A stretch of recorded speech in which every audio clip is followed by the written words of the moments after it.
History is written in blood, and some stories were meant to stay buried. I am the archivist.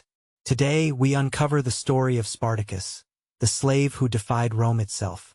Captured, chained, and forced to fight as a gladiator, Spartacus escaped captivity and led thousands of slaves into rebellion against the most powerful empire on earth. Roman legions fell, senators panicked, and for nearly 2 years, Rome feared the people it once enslaved. This is not just history. This is the truth Rome hoped the world would forget.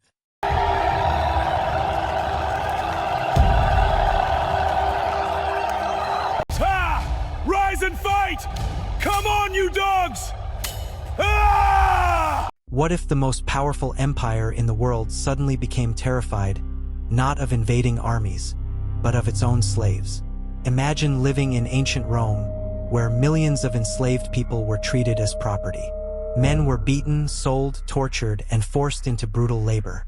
Gladiators fought to the death while crowds screamed for blood inside massive arenas. Most slaves believed escape was impossible, but one man refused to accept chains. His name was Spartacus. Captured by Rome and forced into slavery, Spartacus became a gladiator trained to kill for entertainment. Yet instead of dying inside the arena, he escaped captivity, built an army of rebels, and declared war against the Roman Republic itself. What began as a small prison break would become one of the most dangerous slave rebellions in ancient history. For nearly 2 years, Rome struggled to stop a man who transformed from enslaved fighter into legendary revolutionary. The exact origins of Spartacus remain uncertain, but ancient historians believed he came from Thrace, a region located in parts of modern Bulgaria, Greece, and Turkey. Thracians were tribal warriors known for their fierce combat abilities and resistance against Roman expansion. Some accounts suggest Spartacus may once have served as a soldier connected to the Roman military before eventually deserting or rebelling. At some point, Roman forces captured him and sold him into slavery. In Roman society, slaves had almost no legal rights and were considered property rather than human beings. Strong male slaves were commonly sent to mines, farms, or gladiator schools where survival depended on violence. Because Spartacus was physically powerful and skilled in combat, he was transported to a gladiator school in Capua. There, his life became controlled by brutal discipline, endless combat training, and the constant threat of death. The gladiator school in Capua operated like a prison built for violence. Gladiators trained daily using swords, shields, and spears under harsh supervision from trainers carrying whips and clubs. Fighters were forced to prepare for public battles where survival depended on strength, speed, and luck.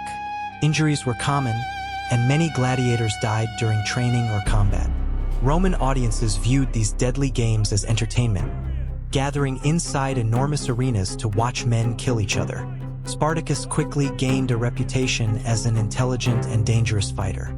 Yet beneath the violent routines, anger and desperation were growing among the enslaved gladiators. Many had once been soldiers, prisoners of war, or free men before slavery destroyed their lives. Spartacus and several others secretly organized a rebellion. According to ancient historians, around 70 gladiators armed themselves with kitchen knives and stolen weapons, attacked guards, and escaped the school. Rome believed the fugitives would soon be captured. Instead, the rebellion was only beginning. After escaping Capua, Spartacus and the rebel gladiators fled toward Mount Vesuvius near the Bay of Naples. There they established a hidden camp on the mountain slopes. At first, Roman officials considered the uprising minor and unimportant. Small military forces were sent to destroy the rebels quickly. However, Spartacus proved to be an extraordinary leader and strategist.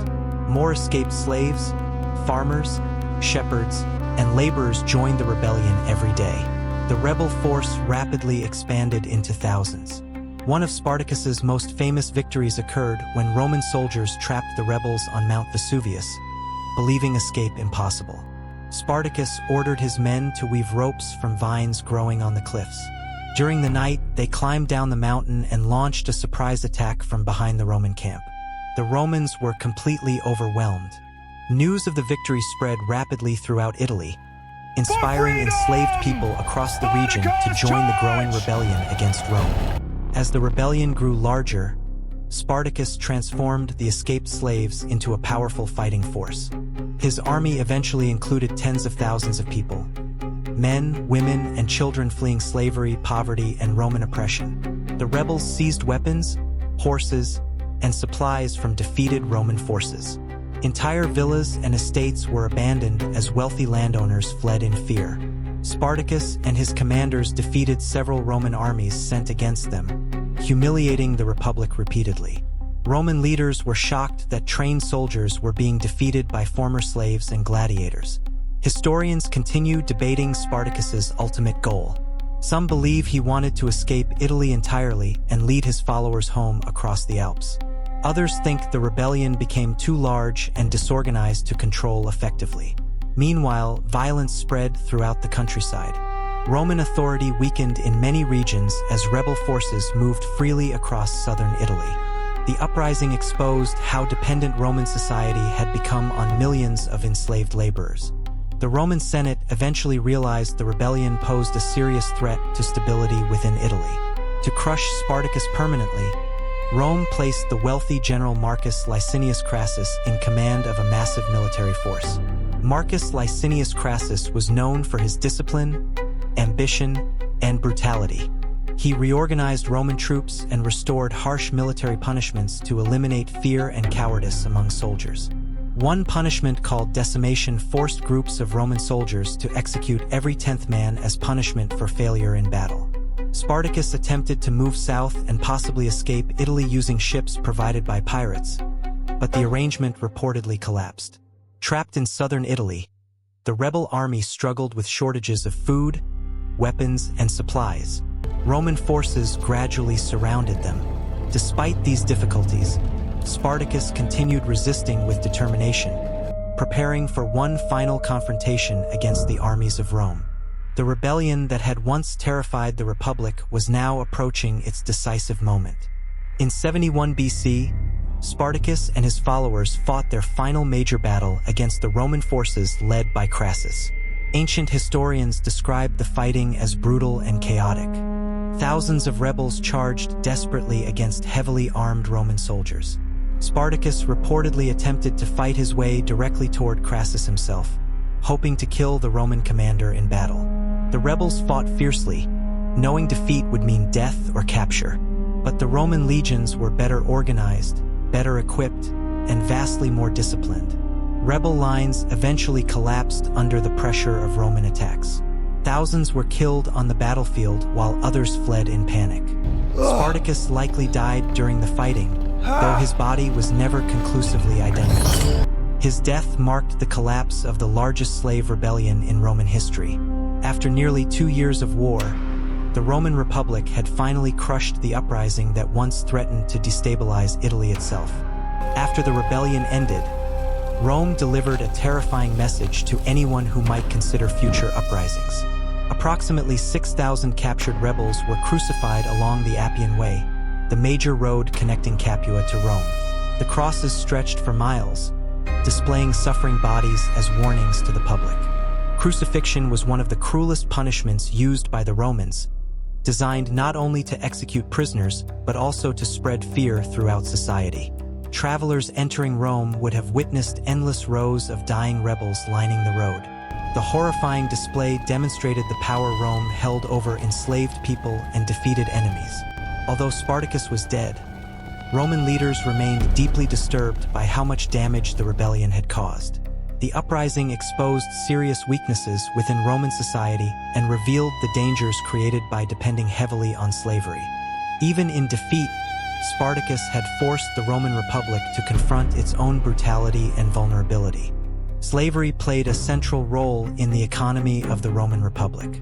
Millions of enslaved people worked across farms, mines, construction projects, households, and military industries throughout Roman territories.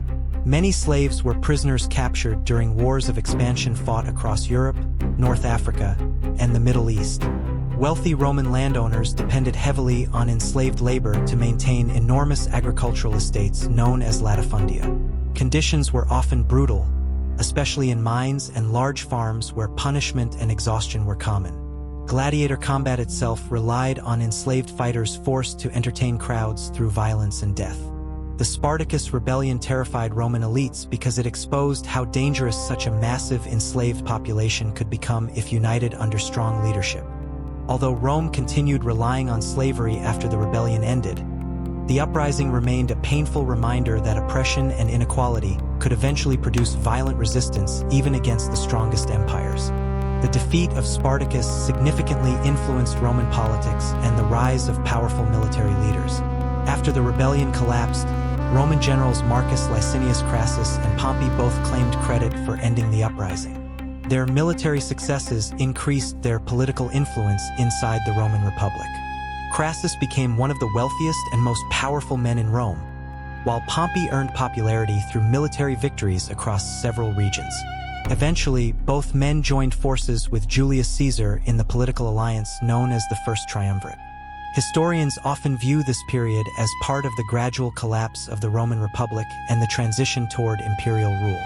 Although Spartacus never intended to reshape Roman politics directly, his rebellion occurred during a time of growing instability, corruption, and competition among powerful Roman elites struggling for control over the future of Rome. Ancient historians such as Plutarch, Appian, and Florus recorded the story of Spartacus, ensuring his rebellion would survive long after Rome itself disappeared.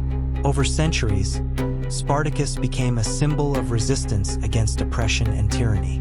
During the modern era, revolutionaries, political thinkers, writers, and filmmakers used his story to represent the struggle for freedom and human dignity. His rebellion inspired novels, paintings, television series, and famous films that introduced Spartacus to global audiences.